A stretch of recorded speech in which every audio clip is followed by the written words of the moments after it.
तोसिया Altman, ये नाम बहुत कम लोगों ने आप में से सुना होगा। ये एक लड़की की कहानी है, पुलिस लड़की थी। तोसिया ऑल्टमैन वो लड़की जिसे सैकड़ों लोगों के सामने, सैकड़ों की भीड़ के सामने कपड़े उतारने पर मजबूर किया गया, उसे नंगा करके घुमाया गया, उसके साथ बार बार लगातार बलात्कार हुए, शारीरिक और मानसिक रूप से उसे कई बार अमानवीय यंत्रणाएं दी गईं। उसके पिता भूख और बीमारी से मारे गए। अपने माँ बाप और खुद के लिए रोटी जुटाने को इस 17-18 साल की लड़की को अपनी देह तक का सौदा करना पड़ा। और उसके बावजूद भी जहाँ भूख और बीमारी से पिता की मृत्यु हुई, वहीं माँ जर्मन लेबर कैंप में उन लापताओं की गिनती में शामिल हो गई, लिस्ट में आई, जिनके बारे में कोई जानकारी नहीं कि उनका क्या हुआ। तोसिया ऑल्टमैन एक पोलिश यहूदी लड़की थी, लेकिन तोसिया ने इस सब के बाद किसी अग्निकुंड में छलांग नहीं लगाई। तोसिया ने खुद को फांसी पर नहीं लटकाया। तोसिया ने जहर नहीं खाया। इसके बदले तोसिया सैकड़ों नाजी जर्मन सैनिकों की मौत की वजह बनी। उसने अपना बदला कुछ इस अंदाज में लिया कि वो सीखने योग्य एक कहानी है। राम राम, मेरा नाम अजय सिंह, स्वागत है आपका मेरे YouTube चैनल भसड़ पर। 1 सितंबर 1939 आपका नाजी सेनाओं ने पोलैंड पर कब्जा किया। प्रतिरोध नाम मात्र का था।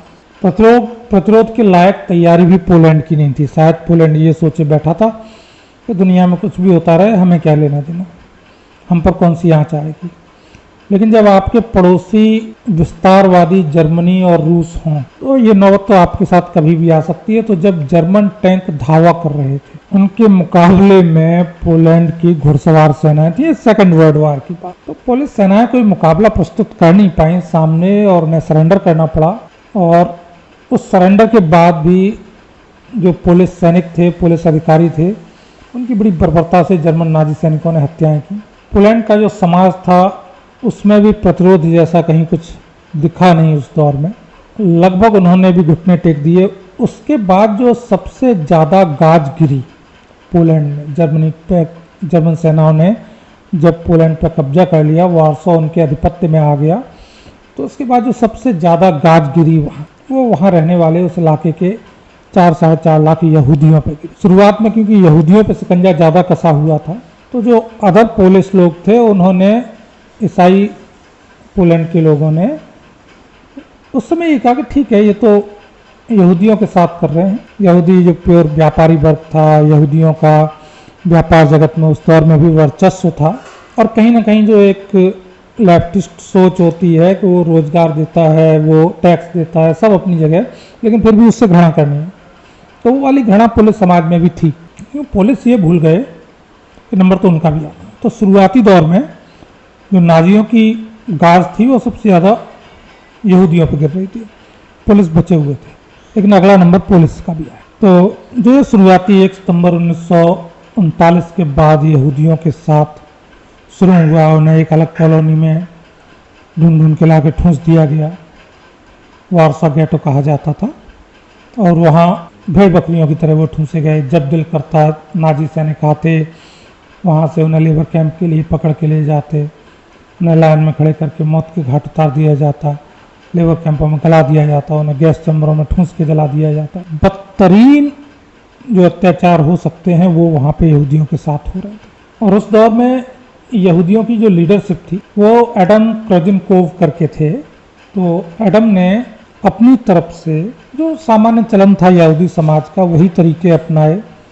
नाजियों को खुश करने के लिए उनकी हर मांग को माना, और उन्होंने अपना प्रयास किया कि वो अपने समाज के लिए कुछ बेहतर विकल्प दे पाएँ, नाजियों के कहर से उन्हें कुछ बचा पाएँ। तो उनकी जायज़ नाजायज़ हर तरह की मांगों को पूरा करते रहे कि कैसे भी नाजी संतुष्ट रहें और कम से कम यहूदियों की जिंदगी कायम रहे। लेकिन एडम असफल रहे, और अपनी असफलता और अपने यहूदी समाज के साथ जो हो रहा था उसको सहन ना कर पाने के चलते आखिरी में उन्होंने जहर पी लिया। ये एडम ने किया, जो यहूदी समाज के लीडर थे। मैं इसे एडम की कायरता तो नहीं कहूँगा, लेकिन इतना निरीह सोच बहादुरी भी नहीं कही जा सकती थी। खैर, हम वापस अपनी तोसिया पे आते हैं, जहाँ एडम जो यहूदी समाज के लीडर थे उन्होंने जहर पीना उचित समझा। वहीं उसी नाजी अत्याचार के शिकार एक 18-19 साल की लड़की ने लड़ने की विकल्पों की ठानी, और उस समय लड़ने के लायक विकल्प नहीं था। वो तोसिया ये तो नहीं कर सकती थी कि जहां कोई जर्मन दिखा ईंट उठा के मारी। ऐसे में तोसिया को सहारा मिला 2 युवाओं का, जिनमें पहले का नाम था मोर्चाई एनेलेविच। ये भी लगभग तोसिया का हम उम्र लड़का था। मोर्चाई एनेलेविच का ख्वाब था कि एक दिन वो पुलिस सेना में अधिकारी बने। जैसे अपने यहाँ एनसीसी होती है ना, वैसे उस जमाने में पोलैंड में जो प्री मिलिट्री एक 6 मंथ ट्रेनिंग होती थी, वो मोर्चाई ने पूरी की। उसमें अव्वल रहा, मेडल प्राप्त किया मोर्चाई। उसके बाद स्पोर्ट्स में गया, बहुत अच्छा बॉक्सर था, और धुन थी उसे एक दिन पुलिस सेना में वो अधिकारी बनेगा। लेकिन जब पुलिस सेना ही नहीं बची तो अधिकारी काहे में बनता। दूसरा एक संगीतकार था, जो उम्र में इनसे 1-2 साल बड़ा था, तोसिया और मोर्चाई से, लेकिन संगीतकार था और वो संगीत में अपना नाम कमाना चाहता था। पियानो, वायलिन वादन, और उसकी एक उस जमाने में पोलैंड में अच्छी छवि थी, एक बड़े कलाकार के तौर पर जाना जाता था। और इस युवक का नाम था येज़ाक जुकरमैन। जुकरबर्ग में समझ लेना फेसबुक वाला। येज़ाक जुकरमैन और मोर्चाई एनेलेविच, इन दोनों की मुलाकात भी जब हुई तो जहाँ मोर्चाई गर्म दल का आदमी था और उसका सीधा सपाट एक चीज़ मानना था कि हमें लड़ना चाहिए। और इसके लिए वो जो यहूदी समाज के लीडर थे एडम, उनसे भी मिला, लेकिन उसकी बात बनी नहीं।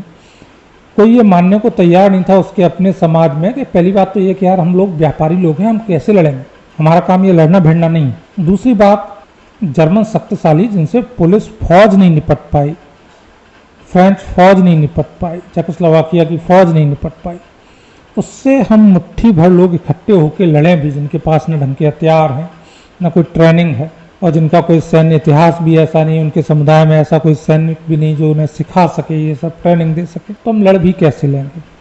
तो मोर्चाई की बातों से उस समय के यहूदी समाज में, पोलैंड के में कोई प्रभावित होता नहीं था। शुरुआती दौर में जो येज़ाक जुकरमैन था वो भी कोई खास प्रभावित नहीं हुआ, लेकिन घटना चक्र ने जल्दी ही उसे मोर्चाई की बातों से प्रभावित कर दिया। येज़ाक पढ़ा लिखा था, समाज में उसकी एक बहुत अच्छी इमेज थी, कोई कलाकार था। आगे चल के इस संगठन का मुखिया, जो इन 2 लोगों ने शुरू किया था, उसका मुखिया भी बना, उसका थिंक टैंक भी बना, कि जिसने बहुत लोगों को इससे जोड़ा।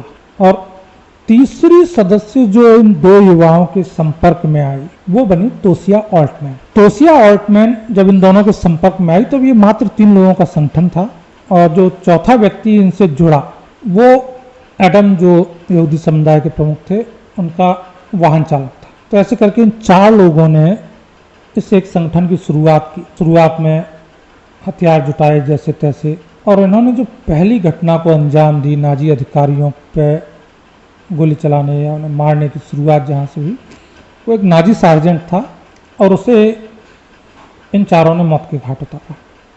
तो इन्होंने बड़ी सिंपल सी स्ट्रेटजी एक अपनाई।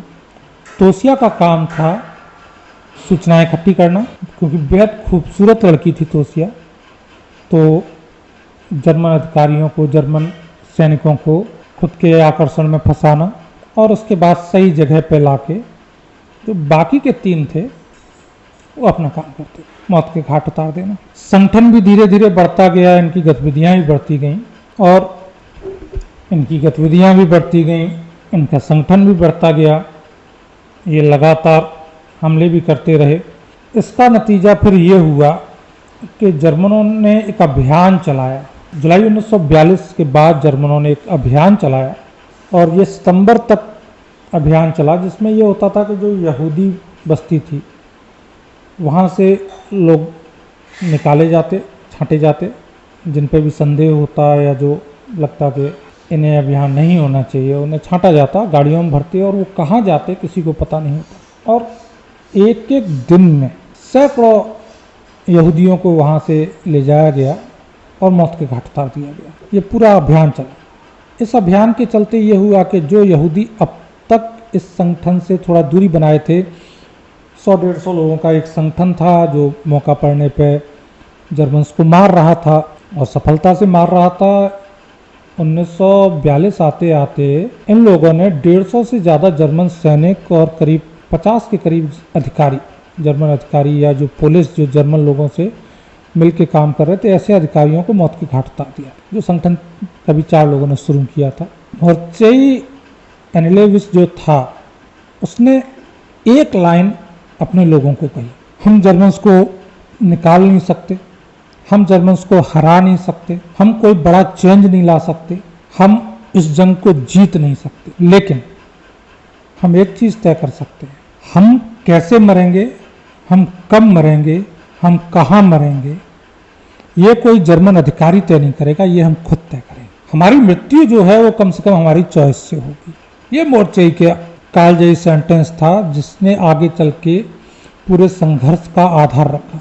नाजी जो अत्याचार था जर्मन बस्तियों पर वो अपने चरम को क्रॉस कर गया। जब लोग हर घर से लोग मारे जाने लगे तो बड़ी संख्या में लोग इनसे जुड़े। जो छोटा संगठन था वो एकदम झटके से 6-7 हज़ार लोगों का संगठन बन गया। और इसमें सबसे जो बड़ी संख्या थी वो यहूदी लड़कियों की थी। 17 से 25 की एज ग्रुप के बीच के जो यहूदी लड़कियां थीं वो थी बड़ी संख्या में। लड़के भी थे, लेकिन क्योंकि ज़्यादातर युवा जो पल्ले पड़ गए उन्हें तो उठा लेगी जर्मन फौज और ले जाके ठूंस दिया लेबर कैंप में मरने के लिए। तो ये जो लड़कियां थी ये भी ज़्यादातर वही थी जो जर्मन अनैतिकता का शिकार हुई उस दौर में, नाजी अनैतिकता का। खैर इन्होंने जब संगठन बड़ा हुआ तो जनवरी 1943 में इस संगठन ने विद्रोह का झंडा बुलंद कर दिया। इन्होंने व्यापक तैयारी की थी। वो जो बस्ती थी उसका हर घर सुरंगों से जुड़ा हुआ था। जो सीवर लाइन थी उससे उन्होंने रास्ते बनाए और शहर के बाहर, बस्ती के बाहर तक निकलने के लिए इंतजाम किया। बेसमेंट्स को, छतों को इन्होंने मोर्चे में बदला, हथियारों का बंदोबस्त किया और जो विद्रोह का झंडा इन्होंने फूंका जनवरी 1943 में। तो अगले कुछ दिनों में इन्होंने अपनी बस्ती को मुक्त कर लिया। बहुत छोटा सा इलाका था, 3.5 वर्ग किलोमीटर के करीब का, उसे इन्होंने आज़ाद कर लिया। और शुरुआती संघर्ष में जर्मन्स को इन्होंने बड़ी कड़ी टक्कर। जर्मन्स भी भाई नाक का विषय बन गया था उनके लिए कि मुट्ठी भर यहूदी जिन्हें वो कीड़ा मकोड़ा समझते हैं वो इस तरह से उनका झंडा उखाड़ के फेंक दें। शुरुआती दौर में जो वहीं के स्थानीय जर्मन अधिकारी थे उनके साथ ये संघर्ष चलता रहा अप्रैल तक। लेकिन सच्चाई यही है कि जर्मन से इनका कुछ खास बिगाड़ नहीं पाए। इन युवाओं ने जर्मन फौजों की धज्जियां उड़ा दी। पतली गलियों में जर्मन फौजें कारगर नहीं थी इनके आगे। ये कब घरों में से निकलते, कब हमला करते, कहाँ धमाके करते, किस छत से कोई बम आएगा, किस बेसमेंट से निकल के अचानक भीड़ हमला कर देगी, जर्मन फौज को कोई आइडिया नहीं होता था। और इस तरह से इनका संघर्ष अपने शुरुआती दौर में 3 महीने बहुत सफल रहा। इस 3 महीने की आज़ादी ने लोगों में लड़ने का जज्बा और मजबूत कर दिया। और अब जर्मन्स को कुछ विद्रोहियों से नहीं लड़ना था, अब जर्मन्स को पूरी बस्ती से लड़ना था। अप्रैल के अंत में ये विद्रोह, ये जो क्रांति थी, इसकी सूचना बर्लिन तक गई, नाजी जर्मनी की बर्लिन तक, और हिटलर के कानों तक भी पहुंच गई। हिटलर अपने अधिकारियों से बड़ा खफा हुआ। कई अधिकारी तो इसके लिए सजा पाए। बताइए, मुट्ठी भर यहूदी जिन्हें हम लोगों के सामने ये प्रस्तुत करते हैं कि ये तो कीड़े मकोड़े हैं, उन्होंने महीनों से हमारी बैंड बजा रखी है। तो आदेश दिए गए इसे कुचलने के, हर कीमत पर कुचलने के। और फिर मैदान में बाकायदा जर्मन जनरल को बड़ी फौज के साथ भेजा गया। लेकिन जो मोर्जे का कालजयी सेंटेंस था, हम कहाँ मरेंगे, हम कब मरेंगे, हम कैसे मरेंगे, ये हम तय करेंगे, कोई जर्मन तय नहीं करेगा, वो तब तक फैल चुका था यहूदी बस्ती में। और यही हुआ। उस दिन जो पूरे पोलैंड पे कब्जा करने में जर्मन सेनाओं को कुछ घंटे लगे थे। उस 3-3.5 किलोमीटर वर्ग किलोमीटर की जो बस्ती थी उसने पूरा महीना जर्मन से लड़ाई लड़ी, करारा जवाब दिया। जर्मन फौजों ने नुकसान उठाया, जर्मन टैंक नष्ट हुए और हाथ पर फुला देना, जैसे कहते हैं ना, लोहे के चने चबवा देना। तो जर्मन्स को लोहे के चने चबवा दिए इन लड़कों ने। जर्मन्स को पहली सफलता 8 मई को मिली बड़ी, कि जब उन्होंने जो फ्लेम थ्रोइंग वेपन होते हैं वो इस्तेमाल किए, बस्ती में आग लगा दी, पूरी में खंडर बना दिया बम्बार्डमेंट से। तो बेसमेंट्स में जब आग लग गई तो 8 मई को इसमें कई बड़े नाम जो थे, जिनमें मोर्जेई एनेडेविस भी था, वो मारे गए। बड़ी संख्या में करीब 1000 के करीब यहूदी जो क्रांतिकारी थे 8 मई 1943 को जर्मन से लड़ते हुए वीरगति को प्राप्त हुए। उसके बाद भी लेकिन संघर्ष जारी रहा। 23 मई 1943 को जो बस्ती का एक हिस्सा जर्मन से अब भी मुक्त था, वहां जर्मन्स के साथ लड़ती हुई तोसिया ऑल्टमैन भी मारी गई। लेकिन तोसिया ने अपने मरने से पहले 200 से ज्यादा जर्मन्स की मौत की वजह तोसिया बनी। ये तोसिया का बदला था, जो उसके साथ दुराचार हुआ, जो उसके साथ दुर्व्यवहार हुआ उसका। तोसिया बुरी तरह से जली अवस्था में बंधक हुई थी लड़ाई में, और उसे जर्मन्स चाहते थे कि वो ठीक हो, क्योंकि उसकी कहानियां फैल चुकी थीं, और फिर जर्मन उसे एग्जाम्पल सेट करने वाले हिसाब में सजा दें, सरेआम लटकाना या जो भी। लेकिन तोसिया बहुत बुरी तरह से जल गई थी, और उस जलने की वजह से उसने दम तोड़ दिया। ये जग जुकरमैन और उनकी एक अन्य साथी इस कठिन लड़ाई में भी खुद को बचा के निकालने और लड़ाई को जिंदा रखने के लिए वहां से निकल जाने में कामयाब रहे। बमुश्किल ये जो क्रांतिकारी थे उनमें से 2 या 3 दर्जन लोग जिंदा खुद को बचा पाए। जो अरेस्ट हुए उन्हें जर्मन्स ने बड़ी बुरी तरह से मारा। जो मारे गए वो तो मारे ही गए, जो लोग उस बस्ती में थे उन्हें लेबर कैंप्स में भेज दिया गया। लेकिन ये जग जुकरमैन जो था वो खुद को बचाने में कामयाब रहा।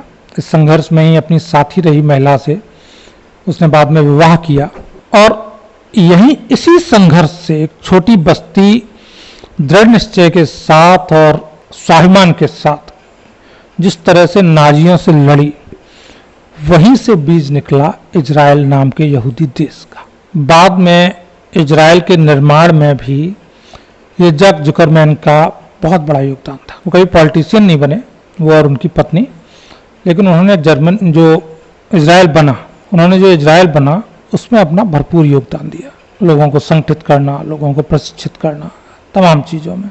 आगे चल के इन्हीं ये जग जुकरमैन की बेटी इजराइल की पहली महिला फाइटर पायलट बनी, और उसने इजराइल की तरफ से कई युद्धों में भागीदारी भी की, दुश्मन पर बम भी बरसाए। तो ये जो छोटा सा महीने भर का इजराइल का यहूदियों का संघर्ष था, ये कहानी आपको बताने का मात्र उद्देश्य ये है कि लड़ाई सिर्फ इस चीज के लिए नहीं है कि भाई हम हरा देंगे, हम विजेता बनेंगे, हम कब्जा लेंगे।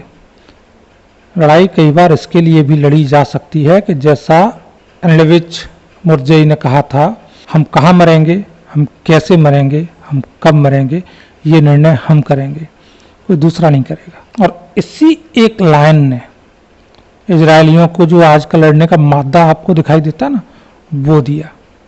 अपने से कम 100 गुनी ज्यादा जनसंख्या से वो भिड़े हुए हैं। दुनिया का हर मुस्लिम इजराइल को तबाह देखना चाहता है, यहूदियों को खत्म देखना चाहता है, लेकिन वो लड़ते भी हैं, जीते भी हैं। ये वो जज्बा है जो उन्हें ऐसा रखता है। हमारे यहाँ अक्सर ये बात छिड़ जाती है कि देखो इजराइल वाले ऐसा करते हैं, वहाँ की गवर्नमेंट ऐसा करती है, हम ऐसा क्यों नहीं करते। पिद्दी सब पाकिस्तान, ये चीन, ये वो, हमारे अपने यहाँ का जो आधा मोर्चा है वो, हम इनके आगे ढीले क्यों पड़ जाते हैं। सवाल ये है, पहले एक कहावत होती थी कि जस राजा तस प्रजा। लोकतंत्र में ऐसे उलट दीजिए, जस प्रजा तस राजा। जिस कौम में ही संघर्ष का मादा नहीं हो, उसकी लीडरशिप जानती है संघर्ष के बलबूते पे सत्ताओं में नहीं रहा जा सकता। अगर कौम में संघर्ष का मादा होगा तो लीडर अपने आप संघर्षशील होंगे, वो भी उस चीज़ को आगे बढ़ के नेतृत्व करना पसंद करेंगे। ठीक है भाई, हमारी कौम लड़ाका है, हम इनका नेतृत्व करते हैं और उस नेतृत्व को ये मानेंगे। यहाँ ये कल्चर नहीं है, और जिस दिन ये कल्चर यहाँ उत्पन्न हो जाएगा, जिस दिन यहाँ पे तोसिया ऑल्टमैन की जैसे बदला लेने वाली औरतें होंगी, कि जिसने मेरे साथ ये किया मैं उसे ऐसे सबक सिखाऊंगी। जिस दिन यहाँ मोर्चाई एनालिस्ट जैसे युवा होंगे जो कहने का मादा रखेंगे कि अपना हम तय करेंगे, जिस दिन यहाँ ये जैक जकरबर्ग जैसे लीडर होंगे जो कुर्सी पे भी, उसने कभी कोई चुनाव नहीं लड़ा, कुर्सी पे नहीं बैठा, जिन्हें कुर्सी नहीं, जिन्हें लीडरशिप ऐसी होगी कि नेतृत्व करके संघर्ष करना तो जानते हैं और उसके लिए राजनीतिक पद की दरकार नहीं, ये चीज़ें हम कायम कर लेंगे तो यकीन मानिए दुनिया का सबसे शक्तिशाली देश, दुनिया की सबसे शक्तिशाली कौम बनने से हमें कोई रोक नहीं पाएगा। लेकिन भाव वही हमें लाना होगा जो कभी कभी वार्सो गेटो अपराइजिंग में था यहूदियों का, और ऐसा नहीं कि नहीं लाया जा सकता। वहां भी शुरुआत गिनती के 2 लोगों ने की, फिर 3 हुए, 3 से 4 हुए और महीनों तो ये सिर्फ 4 रहे, 5वां कोई था नहीं साथ। फिर वो 5 से बढ़ के 100-150 हुए और उसके बाद अगर जर्मन्स ने वो ट्रकों में ढूंढो के लोगों को लेबर कैंप ले जाना और सीमाएं पारने की होती तो वो जो बच्चे कुचे इनके साथ आए वो भी कभी नहीं आते। यहूदी वो तकली बाट में खुश थे, उससे ज़्यादा वो सोचना नहीं चाहते थे। और वो तब नहीं हुआ होता तो आज इजराइल आप जो देख रहे हैं वो नहीं होता, जो अमेरिका में एलानिया नेतन्याहू साहब बात कर रहे हैं ना, वो चीज़ आपको देखने को नहीं मिलती। तो ये 2 लोगों के संगठन से शुरू हुई कहानी थी, 4 लोगों के संघर्ष से शुरू हुई कहानी थी। तो ये मत कहिए कि हम होंगे तो और कोई बोलता नहीं है, हम तो ये हम तो वो। शुरुआत अपने शहर, अपने गांव, अपने लोगों के बीच से आप कहीं से भी कर सकते। शुरुआत आप कर दोगे, बाकी अपने आप हो सकता है, समय लगेगा 2 साल, 4 साल, 10 साल, लेकिन बाकी अपने आप हो जाएगा। और जिस दिन ये 2.5 मोर्चे में से आधे से लड़ने की आपकी नौबत आएगी ना, उस दिन आपके पास बहुत कुछ होगा। उस दिन आपके पास भी आपके गांव में, आपके शहर में अगर गाजा पट्टी होगी ना तो एक इजराइल भी होगा। कहते हो ना हर शहर में एक गाजा पट्टी है, तो तुम हर शहर में एक इजराइल खड़ा कर दो, किसने रोका है। वंदे मातरम, राम राम, जय हिंद।